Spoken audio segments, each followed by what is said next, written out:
Bismillahirrahmanirrahim. Assalamualaikum warahmatullahi wabarakatuh. Apa kabar saudara semuanya? Kita akan diskusikan tentang desain evaluasi.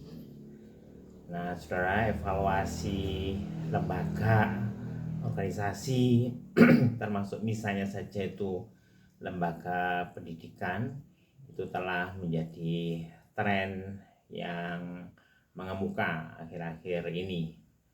Sebenarnya tren ini sudah dimulai dalam jangka waktu cukup lama.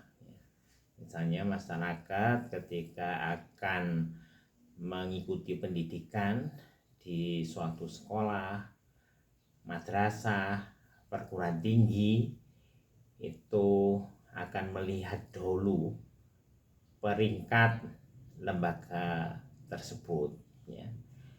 Ketika hasil evaluasi yang wujudnya itu adalah pemeringkatan itu menunjukkan bahwa lembaga tersebut bagus, maka masyarakat akan berbondong-bondong untuk mendaftar. Ketika pemeringkatannya tidak bagus, maka masyarakat barangkali tetap akan mendaftar tetapi tidak berbondong-bondong, ya. Evaluasi atas organisasi atau lembaga kemudian juga meluas ke lembaga-lembaga swasta maupun lembaga pemerintah lainnya. Dan kemudian pemeringkatan lembaga ini atau hasil evaluasi atas lembaga-lembaga ini dijadikan acuan, misalnya acuan untuk pengambilan keputusan apakah memberikan reward or punishment, apakah akan memberikan hukuman atau misalnya imbalan. Nah, kita tahu saudara bahwa tujuan evaluasi itu yang pertama itu adalah untuk perbaikan. Terus yang kedua untuk membedakan antara yang buruk dengan yang baik, ataukah yang memenuhi kriteria atau yang tidak memenuhi kriteria. Terus yang berikutnya adalah untuk memberikan hukuman atau imbalan. Terus yang berikutnya itu adalah untuk menentukan pemeringkatan. Nah, kemudian saudara, syarat evaluasi. Nah, evaluasi itu saudara harus dilakukan dengan memenuhi syarat-syarat tertentu, ya. Yang pertama, evaluasi itu harus adil, ya. Adil itu maknanya menempatkan sesuatu sesuai dengan tempatnya. Jika layak di peringkat atas, ya di atas.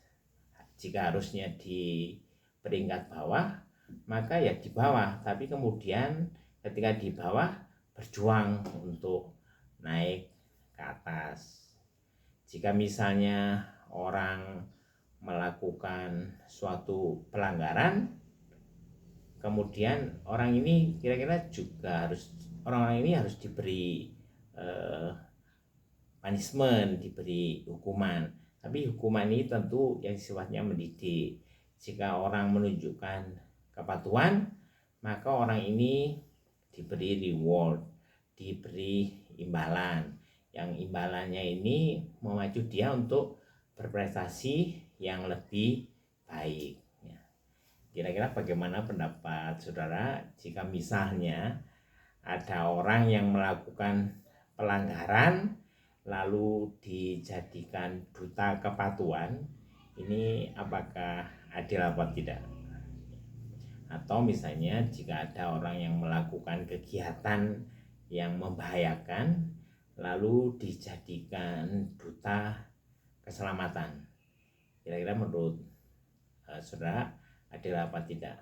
Nah, barangkali yang hal ini bisa kita diskusikan, ya.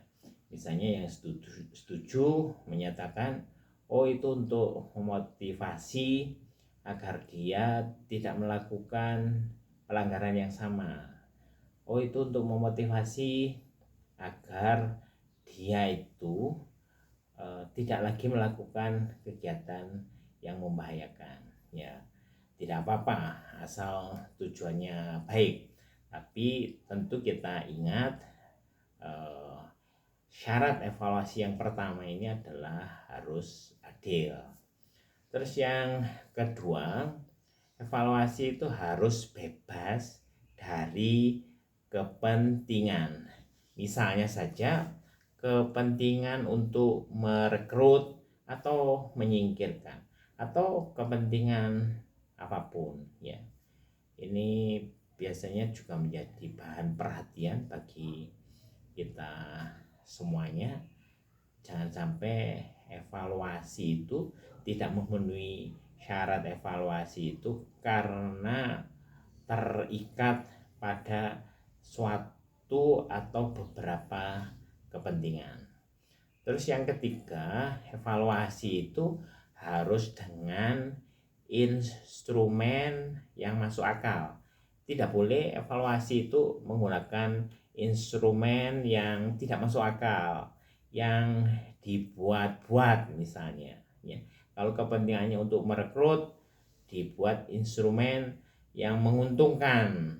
Kalau kepentingannya untuk menyingkirkan, misalnya dibuat instrumen yang mendukung bagi penyingkiran itu.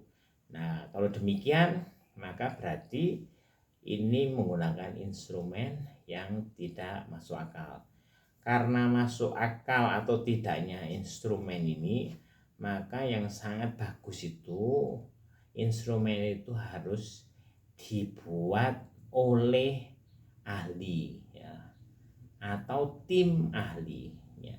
Ahli atau tim ahli itu insya Allah akan bisa menyusun instrumen yang masuk akal. Terus yang berikutnya, yang keempat, itu syarat evaluasi itu harus memenuhi kebutuhan perbaikan organisasi. Organisasi itu kan harus makin baik. Organisasi itu harus mampu bertahan hidup di tengah berbagai situasi, ya. Nah, perlu kita ketahui bahwa evaluasi itu menjadi dukungan penting agar organisasi itu memenuhi kebutuhan perbaikan. Nah, berikutnya saudara, desain proses evaluasi itu kira-kira maknanya itu adalah mengembangkan kerangka acuan atau TOR atau Term of Reference untuk proses penilaian atas program, proyek, kegiatan, dan atau organisasi.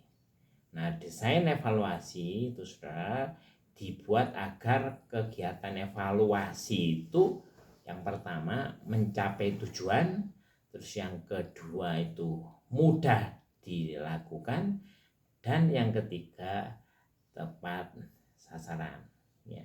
Jadi desain evaluasi itu akan memandu kita dalam melakukan evaluasi. Nah, bagian utama dalam kerangka acuan untuk proses evaluasi itu biasanya meliputi 6 hal. Yang pertama itu adalah latar belakang, yang kedua itu tujuan, yang ketiga itu pertanyaan evaluasi kunci, yang keempat itu tujuan khusus, yang kelima itu metodologi, dan yang keenam itu isu atau persoalan logistik. Ini kita akan bahas satu persatu. Yang pertama itu terkait dengan latar belakang. Ya, latar belakang ini meliputi program, proyek, kegiatan atau organisasi itu sendiri. Terus yang kedua itu adalah mencakup sesuatu tentang yang hendak dinilai atau diidentifikasi dalam penilaian. Terus yang ketiga, apa yang dilakukan dalam evaluasi. Terus yang keempat, berapa lama kira-kira itu eksistensinya atau keberadaannya, atau berapa lama akan dilakukan. Dan yang kelima, mengapa kita misalnya evaluator itu memutuskan untuk melakukan evaluasi atas hal tersebut ya. Berikutnya yang kedua, tujuan ya.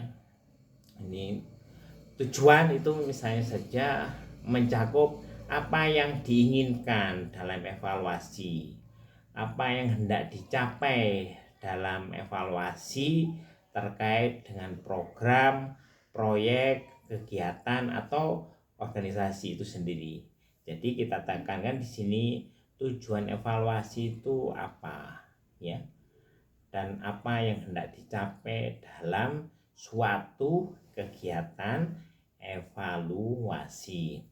Terus berikutnya yang ketiga itu terkait dengan pertanyaan evaluasi kunci. Pertanyaan evaluasi kunci ini di dalamnya adalah pertanyaan utama yang hendak dijawab dalam kegiatan evaluasi ya. Termasuk evaluasi ini hendak diarahkan ke mana. Nah, berikutnya yang keempat itu tujuan khusus. Tujuan khusus suatu evaluasi itu setidaknya mencakup 3 hal ya. Yang pertama, area spesifik evaluasi ya. Area spesifik evaluasi itu atau cakupan spesifik evaluasi itu apa. Terus yang kedua, apakah ini evaluasi internal atau evaluasi eksternal. Bisa juga yang ini diperluas, apakah menggunakan orang lain atau cukup orang dalam ya. Terus yang ketiga, evaluasi itu hendak diarahkan ke mana. Nah, saya beri contoh saudara, misalnya evaluasi yang hendak dilakukan itu apakah hendak mereview persoalan keuangan atau untuk memasukkan suatu program tertentu ya. Misalnya ada suatu organisasi yang menghabiskan sumber daya yang banyak, maka dalam kajian monitoring dan evaluasi itu kita bisa lakukan monitoring, kita bisa lakukan evaluasi. Kalau monitoring itu kita menyertai kegiatan itu, tapi kalau evaluasi itu kita berada pada satu tempo atau pada tempo yang lain. Jadi apakah misalnya di awal atau pada tengah atau di akhir ya. Ini tentu kita paham terkait dengan terminologi dasar dari monitoring dan evaluasi, bahwa monitoring itu dilakukan terus-menerus, sedangkan evaluasi itu dilakukan pada satu waktu tertentu ya. Oke, berikutnya yang kelima itu terkait dengan metodologi. Dalam hal metodologi ini kita misalnya menentukan parameternya itu apa saja, terus jenis pendekatannya itu apa, terus teknik evaluasinya ya. Jadi ini kita tentukan terlebih dahulu. Terus yang keenam saudara, itu terkait dengan isu atau persoalan logistik ya. Nah, isu atau persoalan logistik dalam term of reference ini mencakup yang pertama itu waktunya, terus yang kedua itu biaya, terus yang ketiga itu persyaratan tim evaluator, Terus yang keempat itu komposisi tim. Kita juga masih bisa menambahkan terkait dengan persoalan logistik ini. Nah, hanya kemudian kita akan memahami bahwa kerangka kerja atau term of reference dalam desain evaluasi ini harus dilakukan secara teliti ya. Tidak boleh ada yang terlewat. Nah, keenam komponen kerangka acuan kerja atau term of reference dari desain evaluasi itu ini bisa kita bahas per bagian secara detail, atau silakan juga saudara membaca dari banyak referensi yang lain. Semoga pertemuan kita bermanfaat. Billahi taufiq wal hidayah. Assalamualaikum warahmatullahi wabarakatuh.